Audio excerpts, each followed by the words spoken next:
ہاں جی، جو قوف ہے یہ حروف قلقلہ میں سے ہے۔ اب قلقلہ کا مطلب کیا ہے کہ حرف کو اس کی جگہ سے ہلا دینا، ٹھیک ہے، اس کو ہلانا، جیسے کہ ہم گیند پھینکیں کسی دیوار کی طرف، وہ جا کے واپس آ جائے، ویسے ہی ہم نے اس حرف کی آواز کو نکال کے واپس لے کے آنا ہے، ٹھیک ہے۔ اور یہ کب کرنا ہے؟ جب یہ جزم جس کسی حروف قلقلہ کے اوپر آ جائے۔ حروف قلقلہ کون کون سے ہیں؟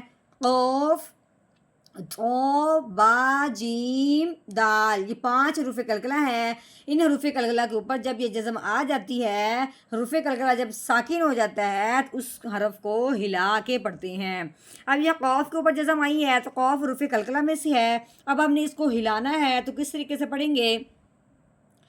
پہلے تو یہ سمجھیں کہ یہ الف کے اوپر جو پیش لگی ہوئی ہے، الف کے اوپر زبر زیر پیش آ جائے اس الف کو حمزہ کہتے ہیں۔ اس الف کے اوپر پیش آنے کی وجہ سے اس الف کو الف نہیں پڑھیں گے، اس کو بلکہ حمزہ پڑھیں گے، ٹھیک ہو گیا۔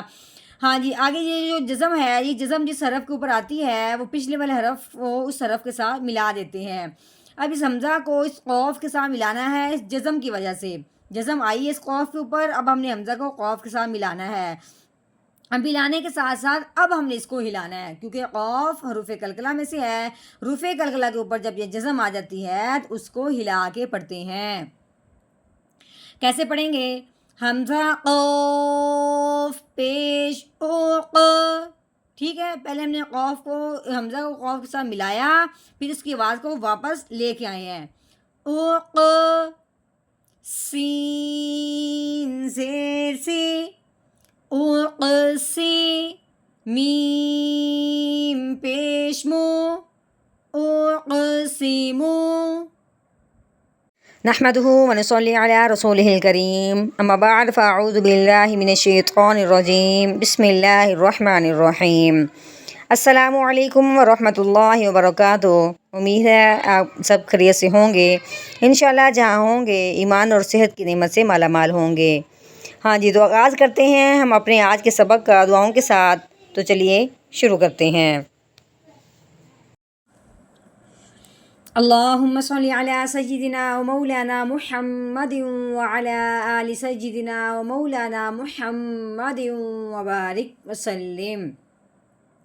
رب اشرح لی صدری ویسر لی امری واحلل عقدۃ من لسانی یفقہوا قولی۔ رب زدنا علما، رب زدنا علما، رب زدنا علما۔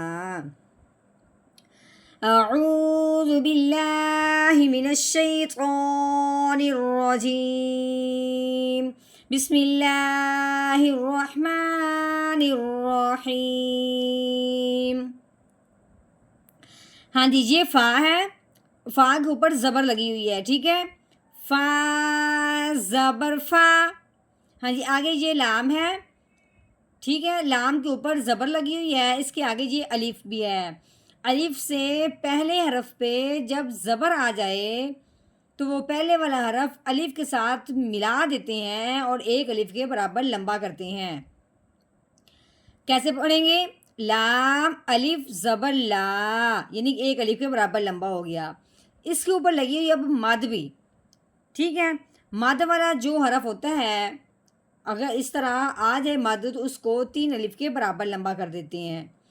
لیکن اب آگے یہ الف کے اوپر لگی ہوئی ہے پیش، الف کے اوپر زبر زیر پیش ہو تو اس الف کو حمزہ کہتے ہیں۔ اس الف کے اوپر پیش آنے کی وجہ سے اس الف کو ہم نے حمزہ بنا دیا، ٹھیک ہے۔ اب ہم نے اس کو حمزہ کہنا ہے، ٹھیک ہے۔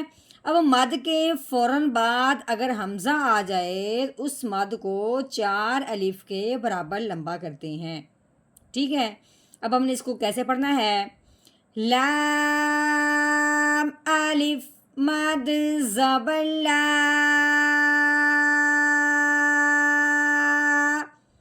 فلا۔ ہاں جی، اب اس حمزہ کے اوپر پیش لگی ہوئی ہے، آگے یہ قوف ہے، قوف کے اوپر جزم آنے کی وجہ سے قوف ساکن ہو گیا، ٹھیک ہو گیا۔ اب ہم نے یہ دیکھنا ہے کہ یہ جزم جس حرف کے اوپر آتی ہے وہ پچھلے والے حرف کو اس حرف کے ساتھ ملا دیتے ہیں۔ اب یہ جزم آئی ہے قوف کے اوپر، اب ہم نے اس حمزہ کو قوف کے ساتھ ملانا ہے، اس کو ہلاتے ہوئے۔ اب کیوں ہلانا ہے؟ کیونکہ قوف حروف کلکلہ میں سے ہے. حروف کلکلہ کے اوپر جب یہ جزم آ جائے، حروف کلکلہ جب ساکن ہو جاتا ہے تو اس کو ہلا کے پڑھتے ہیں. اب ہم نے کیسے پڑھنا ہے اور اس کو کیسے ہلانا ہے؟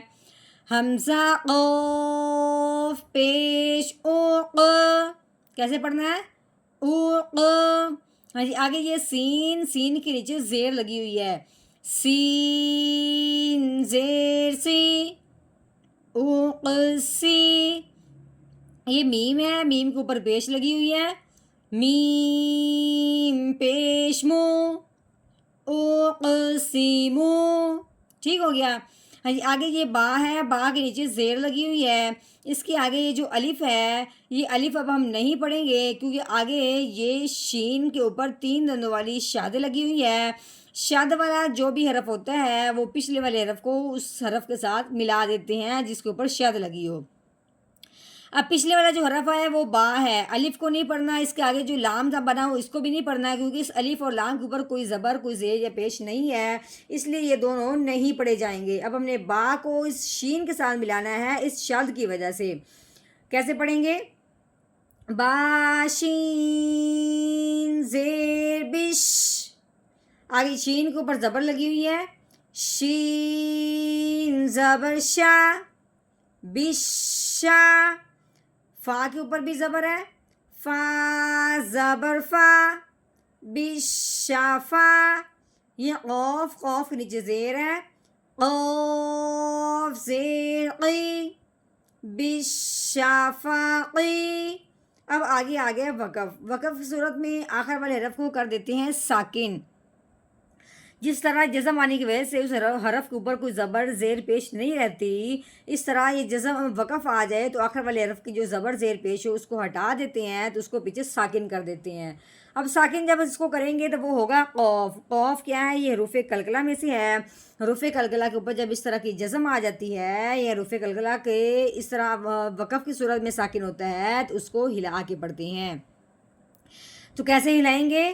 پہلے ہم نے پڑھا ہے بشافاقی، آگے وقف، بشافاق، بشافاق. چلیں جی، اب ہم نے مکمل آیت پڑھ لی توڑ کے ساتھ. اب ہم نے کرنا ہے اس کا جوڑ یعنی کہ روانگی کے ساتھ پڑھنا ہے. تو چلیے شروع کرتے ہیں.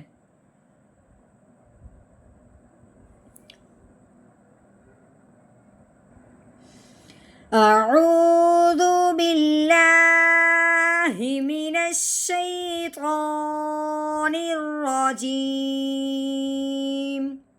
سورۃ الانشقاق